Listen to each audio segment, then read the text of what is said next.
नमस्कार दोस्तों, स्वागत है आपका हमारे YouTube चैनल अभी इंस्टीट्यूट में। आज हम आप लोगों के लिए लेकर आए हैं बाल विकास के 30 क्वेश्चन। ठीक है, जो सीटेट, एमपीटेट और संविदा शिक्षक वर्ग 2 और 3 के लिए काम आएंगे।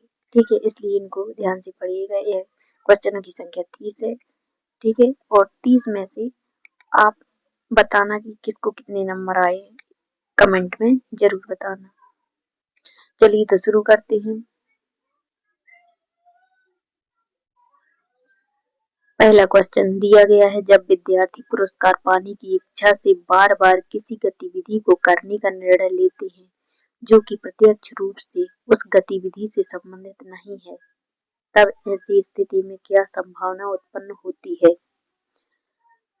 विकल्प देख लीजिए। आ दिया गया है, स्वयं की निपुणता के लिए उद्देश्य निर्धारित करना।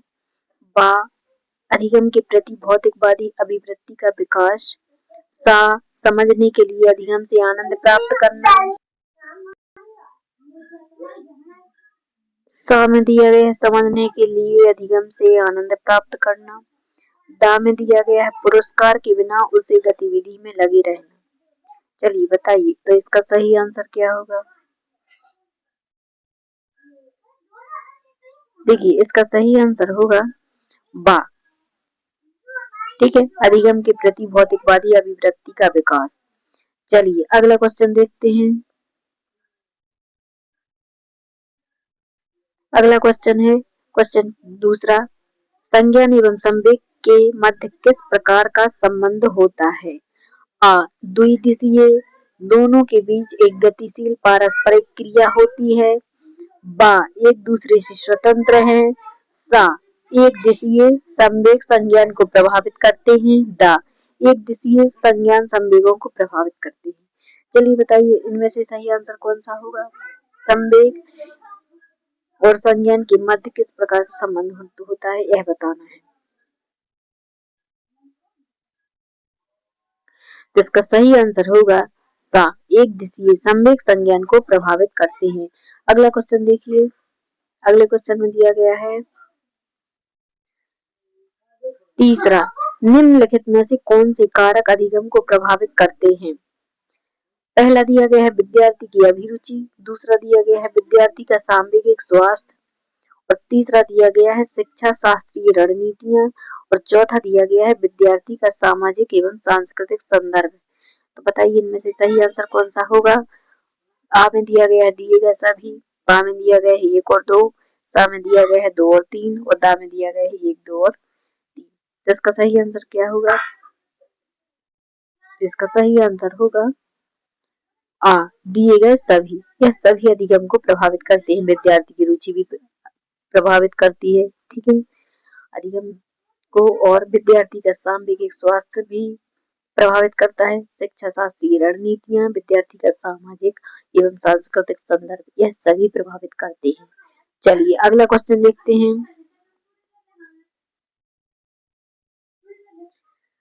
Question number 4। क्वेश्चन नंबर 4 में क्या दिया गया है, देखिए, निम्नलिखित में से क्या ज्ञान की सार्थक संरचना, निम्नलिखित में से क्या ज्ञान की सार्थक संरचना की प्रक्रिया का एक महत्वपूर्ण पहलू है। चलिए बताइए इनमें से सही आंसर कौन होगा। आ दिया गया है उद्दीपन प्रतिक्रिया संबंध, बा दिया गया है सामाजिक पारस्परिक क्रियाएं, सा दिया गया है लगातार अभ्यास तथा बार बार स्मरण करना, और दा दिया गया है पुरस्कार एवं दंड। चलिए बताइए इनमें से सही आंसर कौन सा होगा। तो इनमें से सही आंसर होगा बा, सामाजिक पारस्परिक क्रियाएं। ठीक है, चलिए अगला क्वेश्चन देखते हैं।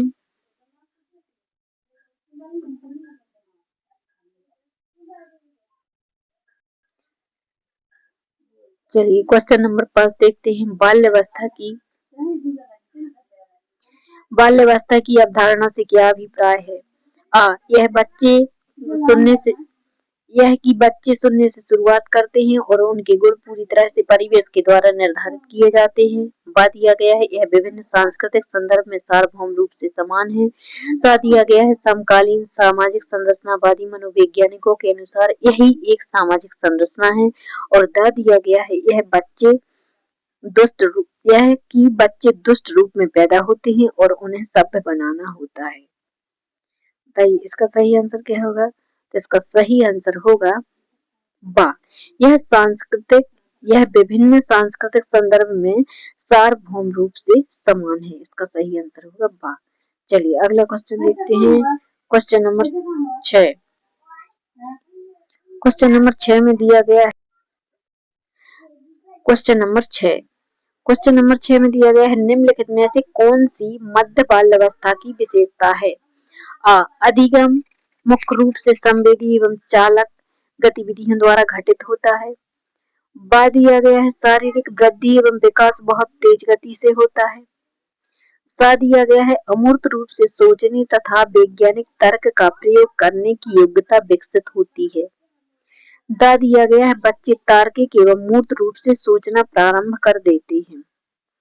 चलिए बताइए मध्य बाल अवस्था की विशेषता कौन सी है? इसका सही आंसर क्या होगा?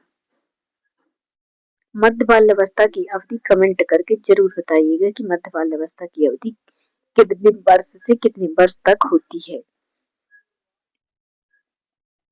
तो इसका सही आंसर होगा, जहां पर तर्क दिया गया हो और मूर्त दिया गया हो प्राथमिक रूप से, तो वह पॉजिटिव होगा और वह क्वेश्चन का सही आंसर होगा। ठीक है, तो बच्चे तार्किक एवं मूर्त रूप से सोचना प्रारंभ कर देते हैं, यह सही आंसर है इसका।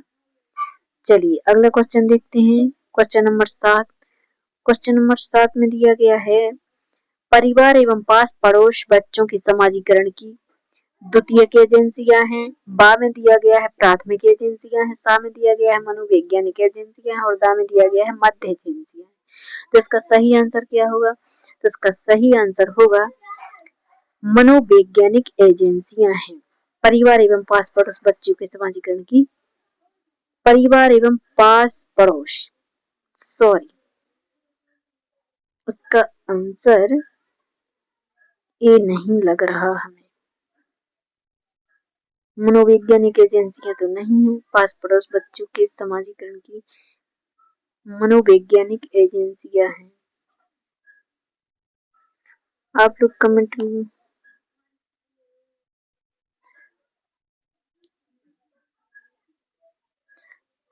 हाँ, इसका सही आंसर यही होगा। ठीक है, मनोवैज्ञानिक एजेंसियां हैं। चलिए अगला क्वेश्चन देखते हैं। अगले क्वेश्चन में दिया गया है क्वेश्चन नंबर 8, वाइगोत्स्की के अनुसार जब एक वयस्क बच्चों के निष्पादन के वर्तमान स्तर के को सहयोग द्वारा प्रस्तावित करता है तो उसे क्या कहते हैं?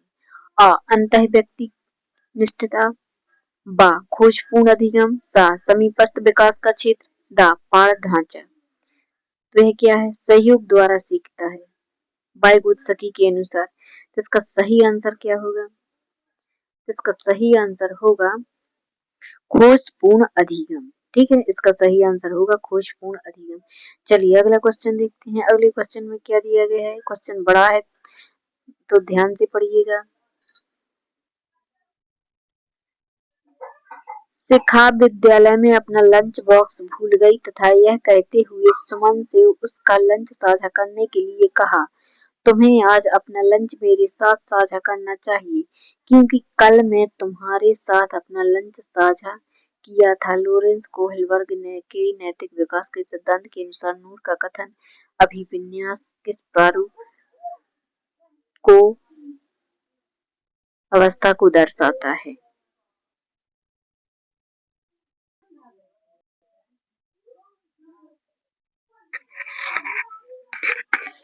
चलिए क्वेश्चन को एक बार फिर से ध्यान से पढ़िएगा और बताइएगा कि इसका सही आंसर क्या होगा। क्वेश्चन को एक बार फिर से पढ़ लेते हैं।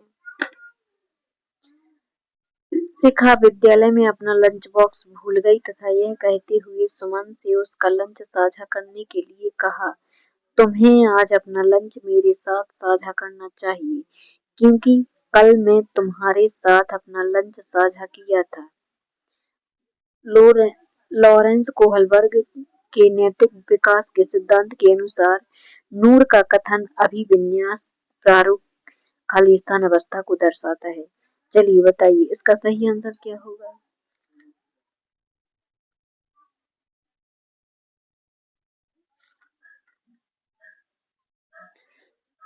आ में दिया गया है आदान प्रदान परंपरागत।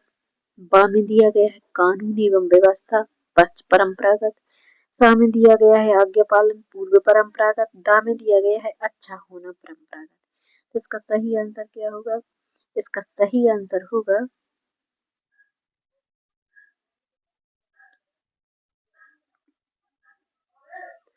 आदान प्रदान परंपरागत। इसका सही आंसर होगा आदान प्रदान परंपरागत।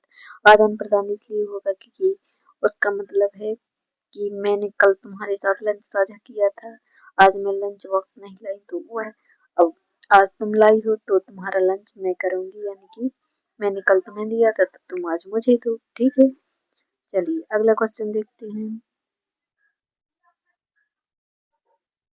क्वेश्चन नंबर 10, समाज में विभिन्न लिंगों के लिए उपयुक्त मानी जाने वाली प्रारूपिक विशेषताओं के बारे में जन सामान्य की अवधारणा को क्या कहते हैं?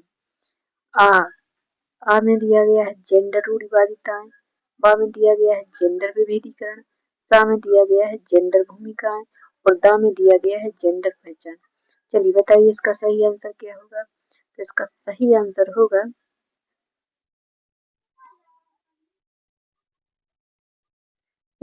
आंसर होगा जेंडर रूढ़िवादिताएं। ठीक है, चलिए अगला क्वेश्चन देखते हैं। देखिए क्वेश्चन नंबर 11 है, हाल ही में पाठ्यचर्या में ऐसी कहानियों को शामिल करने के लिए विवेकशील प्रयास किया गया है जिसमें पिता घर के कार्यों में लगा रहता है और माता साहसी गतिविधियों को पूरा करती है। यह कदम किस लिए महत्वपूर्ण है? विकल्प देख लीजिए। पहला दिया गया है आ, यह जेंडर विभेदीकरण को बढ़ाता है। बा दिया गया है यह जेंडर पक्षपात को सशक्त बनाता है। सा दिया गया है यह रूढ़िवादिता को समाप्त करता है। और दा दिया गया है यह जेंडर स्थिरता को प्रोत्साहित करता है। तो इसका सही आंसर क्या होगा? तो इसका सही आंसर होगा, देखिए माता बाहर के कार्यों को करती है और पिता घर के कामों में लगा रहता है। तो इसका सही आंसर होगा यह रूढ़िवादिता को समाप्त करता है। तो इसका सही आंसर सा नंबर होगा। चलिए अगला क्वेश्चन देखते हैं। क्वेश्चन नंबर 12 में दिया गया हार्वर्ड गार्डनर के बहुबुद्धि सिद्धांत के अनुसार तार्किक गणितीय बुद्धि वाले एक व्यक्ति की क्या विशेषताएं हो सकती हैं? आ में दिया गया है पैटर्न को खोजने की एवं तर्क की लंबी श्रृंखला को हल करने की क्षमता और संवेदनशीलता एवं तरक्की। ठीक है, एवं संवेदनशीलता एवं तरक्की। अगला विकल्प देखिए, ये शायद डबल हो गया है यहाँ पे, या फिर लंबी श्रृंखला को वर्णन करने की क्षमता। हाँ गलत नहीं हुआ, सही लिखा है। ठीक है, इसको काटना नहीं। बा ध्वनि लाल तथा शब्दों के ध्वनि, यहाँ पर लाल नहीं ताल है, लाल की जगह ताल है। ध्वनि ताल तथा शब्दों के अर्थ के प्रति संवेदनशीलता। सा में दिया गया है दृश्य स्थानिक परिवेश को सटीक रूप से ग्रहण करने की योग्यता। और दा में दिया गया है संगीतमय अभिव्यक्तियों के आवाज स्तर ताल एवं सौंदर्य परक गुणों को उत्पन्न करने एवं प्रशंसा करने की योग्यता। तो इसका सही आंसर क्या होगा? तो इसका सही आंसर पहला होगा, आ नंबर। पैटर्न को खोजने एवं तर्क की लंबी श्रृंखला को हल करने की क्षमता और संवेदनशीलता एवं तरक्की लंबी श्रृंखला को वर्णन करने की क्षमता। इसका सही आंसर आ होगा। चलिए अगला क्वेश्चन देखते हैं। Question number 13। क्वेश्चन नंबर 13 में दिया गया है जीन पियाजे के संज्ञानात्मक विकास के सिद्धांत के अनुसार परिकल्पित निगमनात्मक तर्क किस अवधि में विकसित होता है? आ में दिया गया है अमूर्त संक्रियात्मक अवस्था। बा में दिया गया है संवेदी चालक अवस्था। सा में दिया गया है पूर्व संक्रियात्मक अवस्था। और दा में दिया गया है मूर्त संक्रियात्मक अवस्था। चलिए बताइए तो इसका सही आंसर क्या होगा? तो इसका सही आंसर होगा अमूर्त संक्रियात्मक अवस्था। ठीक है, इसका सही आंसर होगा अमूर्त संक्रियात्मक अवस्था। अगला क्वेश्चन देखते हैं। क्वेश्चन नंबर 14 है। क्वेश्चन नंबर 14 में दिया गया है खाली स्थान के अनुसार बच्चों के चिंतन के बारे में सामाजिक प्रक्रिया तथा सांस्कृतिक संदर्भ की प्रभाव को समझना आवश्यक है। तो किसके अनुसार है? सामाजिक प्रक्रिया और सांस्कृतिक संदर्भ को समझना। देखिए, अगर सामाजिक शब्द आ जाए तो वहाँ समझ जाना सामाजिक के बारे में जिसने भी दिया है। चलिए पहले तो आप लोग आंसर बताइएगा कि इसका आंसर क्या है। आ में दिया गया है अल्बर्ट बंडूरा, बा में दिया गया है लॉरेंस कोहलवर्ग, सा में दिया गया है जीन पियाजे और दा में दिया गया है लियो वाइगोत्स्की। चलिए बताइए इसका सही आंसर होगा। तो इसका सही आंसर होगा लियो वाइगोत्स्की। चलिए अगला क्वेश्चन देखते हैं। Question number 15। क्वेश्चन नंबर 15 में दिया गया है पियाजे के संज्ञानात्मक विकास के सिद्धांत के निहितार्थ निकालते हुए ग्रेड 6 से 8 के शिक्षक को अपनी कक्षा में क्या करना चाहिए? आ. केवल निर्धारित पाठ्यक्रम पर निर्भर रहना चाहिए। बा. तार्किक भाष का प्रयोग को हतोत्साहित करना चाहिए। सा. ऐसी समस्याएं प्रस्तुत करनी चाहिए जिसमें तर्क आधारित समाधान की आवश्यकता होती है। और द. केवल अवधारणा को पढ़ाने के लिए मूर्त सामग्रियों का प्रयोग करना चाहिए। चलिए इनमें से आंसर बताइएगा कौन सा आंसर सही होगा। देखिए आप लोगों के लिए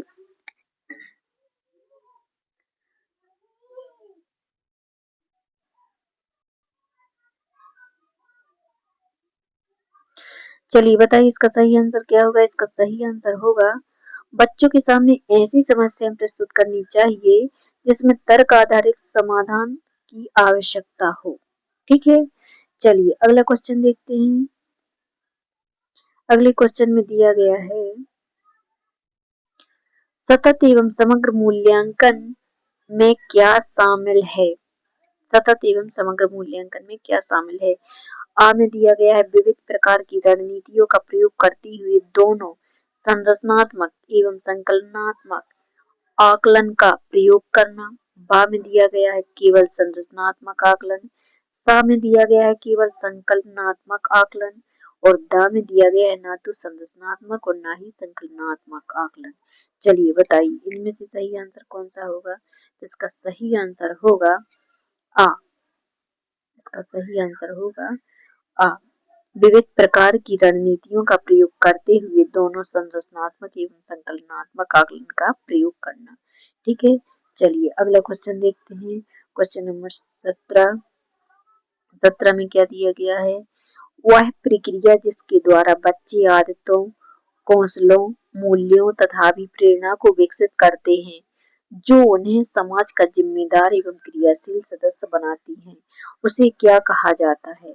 आ में दिया गया है विभेदीकरण, बा में दिया गया है समाजीकरण, सा में दिया गया है समावेशन और दा में दिया गया है मुख्य धारा से जोड़ना। तो इसका सही आंसर क्या होगा? तो इसका सही आंसर होगा समाजीकरण। इसका सही आंसर क्या होगा? इसका सही आंसर होगा समाजीकरण। ठीक है, चलिए अगला क्वेश्चन देखते हैं। Question number 18। मानव विकास के संदर्भ में आनुवंशिकता तथा पर्यावरण की भूमिका के बारे में निम्नलिखित कथनों में से कौन सा सही है? आ में दिया गया है, चलिए इसको ठीक ऑप्शन सही से नहीं दिख रहे हैं। चलिए अब देख लीजिए।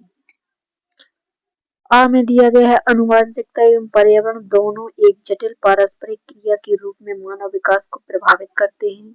बा में दिया गया है वैयक्तिक विभिन्नताओं का एकमात्र कारण आनुवंशिकता है। सा में दिया गया है परिवेशीय प्रभाव पूर्ण रूप से एक व्यक्ति के विकास को निर्धारित करते हैं।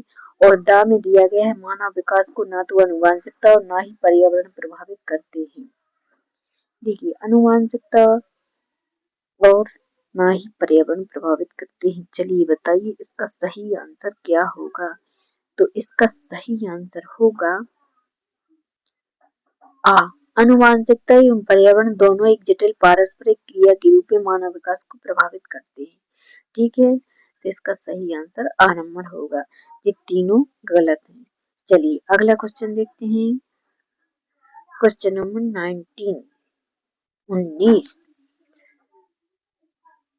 एक प्रगतिशील कक्षा में शिक्षक के निर्देशों के अनुसार विद्यार्थी के द्वारा ज्ञान का अनुस्मरण किया जाता है।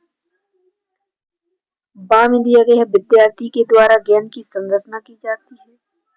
सा में दिया गया है विद्यार्थी के द्वारा निष्क्रिय रूप से ज्ञान प्राप्त किया जाता है, और द में दिया गया है विद्यार्थी के द्वारा ज्ञान को उसी रूप में दोहराया जाता है। चलिए बताइए इसका सही आंसर क्या होगा। तो इसका सही आंसर होगा एक प्रगतिशील कक्षा में विद्यार्थी के द्वारा ज्ञान की संरचना की जाती है। ठीक है, चलिए अगला क्वेश्चन देखते हैं। Question number 20। आपकी कक्षा के एक विद्यार्थी को, फिर से पढ़िएगा, आपकी कक्षा के एक विद्यार्थी को हिंदी स्त्रोतों से बार बार यह बताया गया है कि उसके सामाजिक वर्ग के लिए शैक्षिक क्षेत्र में निम्न स्तरीय प्रदर्शन करते हैं। इस रूढ़िवादिता एवं परिणाम में रूढ़िवादी आशंका के प्रभाव को कम करने के लिए एक शिक्षक को क्या पहल करना चाहिए। आ में दिया गया है विभिन्न सामाजिक वर्गों के रोल मॉडल से संबंधित कहानी एवं उदाहरणों को प्रस्तुत करना चाहिए। बा में दिया गया है इस प्रकार के सरोकारों को अनदेखा करना चाहिए। सा में दिया गया है विभिन्न सामाजिक वर्गों के विद्यार्थियों के बीच प्रतियोगिता आयोजित करनी चाहिए। और द में दिया गया है विद्यार्थी से पढ़ाई छोड़कर किसी अन्य क्षेत्र में शामिल होने के लिए सलाह देनी चाहिए। देखिए पढ़ाई छोड़ने के लिए तो नहीं कह सकते, इसलिए यह ऑप्शन तो कट जाएगा, और अनदेखा भी नहीं करना चाहिए, इसलिए यह ऑप्शन भी कट जाएगा। चलिए अब बची दो ऑप्शन, आपके लिए उत्तर देना हो गया आसान। तो बताइए इसका सही आंसर क्या होगा।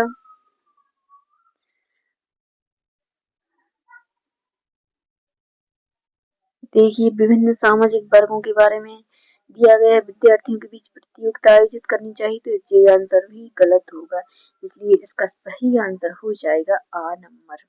विभिन्न सामाजिक वर्गों के रोल मॉडल से संबंधित कहानी एवं उदाहरणों को प्रस्तुत करना चाहिए। ठीक है, चलिए अगला क्वेश्चन देखते हैं। अगले क्वेश्चन में क्या दिया गया है। अगले क्वेश्चन में दिया गया है, क्वेश्चन नंबर 21 है, एक समावेशी कक्षा में शिक्षक को क्या करना चाहिए। एक आ में दिया गया है केवल प्रतिभाशाली एवं योग्य बच्चों पर ध्यान देना चाहिए। एक समावेशी कक्षा में केवल प्रतिभाशाली एवं योग्य बच्चों पर तो ध्यान नहीं दे सकते, यह तो गलत है। बा में दिया गया है यह विश्वास करना चाहिए कि प्रत्येक बच्चे में अपनी योग्यताओं एवं शक्ति के अनुसार सीखने की क्षमता है। सा में दिया गया है आसक्त अधिगमकर्ताओं के प्रति दया एवं सहानुभूति का भाव प्रदर्शित करना चाहिए। दा में दिया गया है बच्चों को अपाहिज बच्चा, मंदबुद्धि बच्चा आदि के रूप में वर्गीकृत करना चाहिए। देखिए इनके वर्गीकृत करना यह भी गलत होगा। समावेशी कक्षा किस लिए बनाई गई, सभी बच्चों को साथ साथ सभी बच्चों को साथ में लेकर चलना और सभी बच्चों को एक समान शिक्षा देना, एक समान व्यवहार करना। ठीक है, तो इसका सही आंसर क्या होगा। इसका सही आंसर, दो ऑप्शन तो काट दिए, बची दो ऑप्शन। तो आ सकते अधिगमकर्ताओं के प्रति दया एवं सहानुभूति का भाव प्रदर्शित करना, यह भी गलत हो जाएगा, इसलिए इसका सही आंसर होगा बा, यह विश्वास करना कि प्रत्येक बच्चे में अपनी योग्यता एवं शक्ति के अनुसार सीखने की क्षमता है। ठीक है, चलिए अगला क्वेश्चन देखते हैं।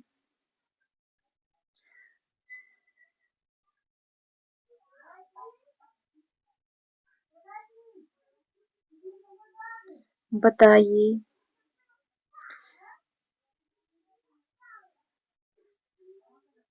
एक विद्यार्थी कक्षा में निम्नलिखित लक्षण प्रदर्शित करता है। एक, पढ़ने के प्रति चिंता। दो, शब्दों या अक्षरों को पहचानने में कठिनाई। तीन, निम्न स्तरीय शब्दावली कौशल।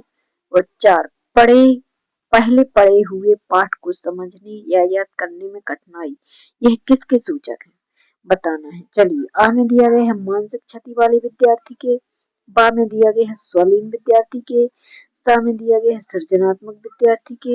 यहाँ सृजनात्मक नहीं है, सृजनात्मक है। ठीक है, और दा में दिया गया है अधिगम अशक्तता वाले विद्यार्थी की। चलिए बताइए इसका सही आंसर क्या होगा। इनको ठीक से पढ़ लीजिएगा, ऑप्शन दिए गए हैं। यह विद्यार्थी के लक्षण दिए गए हैं। पढ़ने के प्रति चिंता है, अक्षरों को पहचानने में कठिनाई है, शब्दावली कौशल, पहले पढ़ी हुई पाठ को समझने या याद करने में कठिनाई। यह किसके सूचक हैं। चलिए बताइए इसका सही आंसर क्या होगा। तो इसका सही आंसर होगा अधिगम अशक्तता के। ठीक है, अधिगम अशक्तता वाले विद्यार्थी की। चलिए अगला क्वेश्चन देखते हैं। क्वेश्चन नंबर 23, निम्नलिखित में से कौन सा निम्नलिखित में से कौन सी प्रभावशाली समस्या है। यहाँ सा नहीं है, सी है, इसलिए तो पढ़ने में अटक रहे हैं। प्रभावशाली समस्या समाधान रणनीति का एक उदाहरण है। आ, साधन साध्य विश्लेषण समस्या को अनेक उपलक्ष्यों में विभाजित करना। बा, समस्या समाधान के मूल्यांकन पर बिल्कुल ध्यान नहीं देना।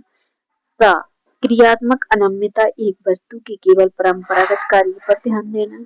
और द, प्रतिक्रिया निर्धारण समस्या प्रस्तुतिकरण के एक ही आयाम में सीमित रहना। चलिए बताइए इसका सही आंसर क्या होगा। तो इसका सही आंसर होगा आ नंबर, साधन साध्य विश्लेषण समस्या को अनेक उपलक्ष्यों में विभाजित करना। ठीक है, चलिए अगला क्वेश्चन देखते हैं। Question number 24। एक शिक्षक एक समावेशी कक्षा में विशेष योग्यता वर्ग वाले अधिगमकर्ताओं की आवश्यकताओं को किस प्रकार से बता सकता है या संबोधित कर सकता है। आ, प्रत्येक विद्यार्थी के अधिगम के सशक्त पक्षों एवं कमजोरी के विश्लेषण के आधार पर विशिष्ट अधिगम उद्देश्यों को विकसित करना। बा में दिया गया है आकलन के लिए पेपर पेंसिल टेस्ट का प्रयोग करना तथा अभ्यास एवं रटने पर बल देना। सा में दिया गया है विद्यार्थियों को निर्देश देने के लिए एक रूप तरीकों का प्रयोग करना। और दा में दिया गया है अत्यधिक लिखित गृह कार्य देना तथा उत्तरों को अन्य प्रतिभाशाली विद्यार्थियों से नकल करने पर दबाव डालना। चलिए बताइए इसका सही आंसर क्या होगा। तो इसका सही आंसर रटने पर बल देना, यह ऑप्शन कट जाएगा। लिखित गृह कार्य देना, उत्तरों को प्रतिभाशाली विद्यार्थियों को नकल करने पर दबाव डालना, यह भी कट जाएगा। चलिए बचे दो ऑप्शन, तो इसका सही आंसर बताइए कौन सा होगा। तो इसका सही आंसर होगा आ नंबर, प्रत्येक विद्यार्थी के अधिगम के सशक्त पक्षों एवं कमजोरी के विश्लेषण के आधार पर विशिष्ट अधिगम उद्देश्यों को विकसित करना। इसका सही आंसर ए हो जाएगा। ठीक है, चलिए अगला क्वेश्चन देखते हैं। एक शिक्षिका अपनी कक्षा में सृजनात्मक विद्यार्थियों को किस प्रकार से प्रोत्साहित कर सकती है। आ, विद्यार्थियों को जोखिम में लेने एवं चुनौतियों का सामना करने से हतोत्साहित करके। बा, अपसारी चिंतन पर बल देकर। सा, अभिसारी चिंतन को हतोत्साहित करके। और द, अनेक परिप्रेक्ष्यों को प्रोत्साहित करके तथा मूल विचारों को महत्व देकर। चलिए बताइए इसका सही आंसर क्या होगा।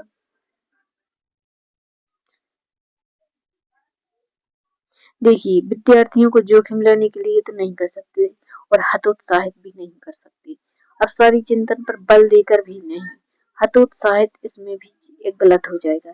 इसलिए इसका सही आंसर होगा द नंबर, अनेक परिप्रेक्ष्यों को प्रोत्साहित करके तथा मूल विचारों को महत्व देकर। ठीक है, सही आंसर द नंबर हो जाएगा। चलिए अगला क्वेश्चन देखते हैं।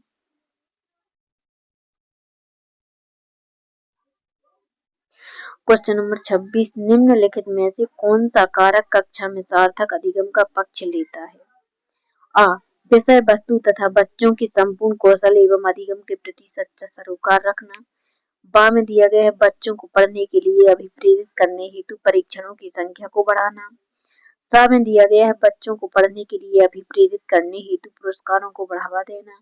और दा में दिया गया है निर्देश के लिए केवल व्याख्यान विधि को अपनाना। चलिए बताइए तो इसका सही आंसर क्या होगा।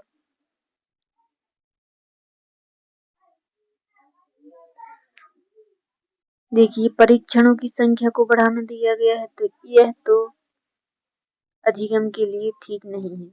ठीक है, पुरस्कारों को बढ़ावा देना यह भी गलत है, और प्राथमिक बच्चों को व्याख्यान विधि से बताना ये तो बिल्कुल गलत है। आ नंबर सही होगा।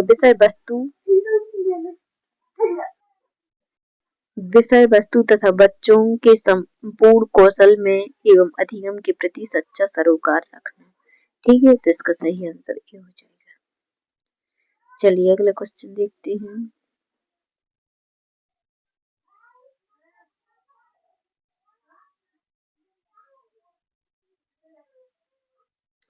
क्वेश्चन नंबर 27 है, बच्चे अनेक घटनाओं के बारे में सहजानुभूत सिद्धांत की संरचना करते हैं। इस पृष्ठभूमि में एक शिक्षक को क्या करना चाहिए? आ, बच्चों को इन विचारों के लिए डांटना चाहिए क्योंकि यह विचार उनके शिक्षण में हस्तक्षेप करते हैं। बा में दिया गया है, संवाद के द्वारा बच्चों को इन अवधारणा को चुनौती देनी चाहिए। सा में दिया गया है, बच्चों के इन विचारों को खारिज करना चाहिए। और दा में दिया गया है, बच्चों के विचारों एवं सिद्धांतों को अनदेखा करना चाहिए। चलिए एक बार फिर से ऑप्शनों को काटना सीखते हैं। ठीक है, देखिए बच्चों के इन विचारों को खारिज करना चाहिए, यह गलत हो जाएगा। दा में दिया गया है, बच्चों के विचारों एवं सिद्धांतों को अनदेखा करना चाहिए, यह भी गलत हो जाएगा। अब बचे दो ऑप्शन, इनको फिर से देखते हैं। ठीक है, संवाद के द्वारा बच्चों की इन अवधारणा को चुनौती देनी चाहिए, डांटना भी गलत हो जाएगा, इसलिए इसका सही आंसर बा नंबर का होगा। संवाद के द्वारा बच्चों के इन अवधारणाओं को चुनौती देना चाहिए। ठीक है, यह आंसर सही हो जाएगा। चलिए अगला क्वेश्चन देखते हैं। अगले क्वेश्चन में दिया गया है क्वेश्चन नंबर 28, निम्नलिखित में से कौन सी शिक्षण अधिगम के लिए एक प्रभावशाली शिक्षण प्रणाली नहीं है? आ, इस दिए गए ज्ञान को दोहराने पर ध्यान केंद्रित करना। बा में दिया गया है, बच्चों को अंतर्दृष्टि के द्वारा अनुमान लगाने के लिए प्रोत्साहित करना। सा में दिया गया है, प्रयोग एवं परिवेक्षण। और दा में दिया गया है, संवाद एवं परिचर्चा। तो इसका सही आंसर क्या होगा? तो इसका सही आंसर होगा प्रणाली नहीं है। ठीक है, अब इसमें पॉजिटिव काटना है और नेगेटिव आंसर बताना है। तो देखिए संवाद एवं परिचर्चा पॉजिटिव है। सा में दिया गया है, प्रयोग एवं परिवेक्षण, यह भी सही है। बा में दिया गया है, बच्चों को अंतर्दृष्टि के द्वारा अनुमान लगाने के लिए प्रोत्साहित करना, यह भी सही है। तीनों पॉजिटिव है लेकिन आ नेगेटिव है, इसलिए इसका सही आंसर होगा आ नंबर। चलिए अगला क्वेश्चन देखते हैं। Question number 29,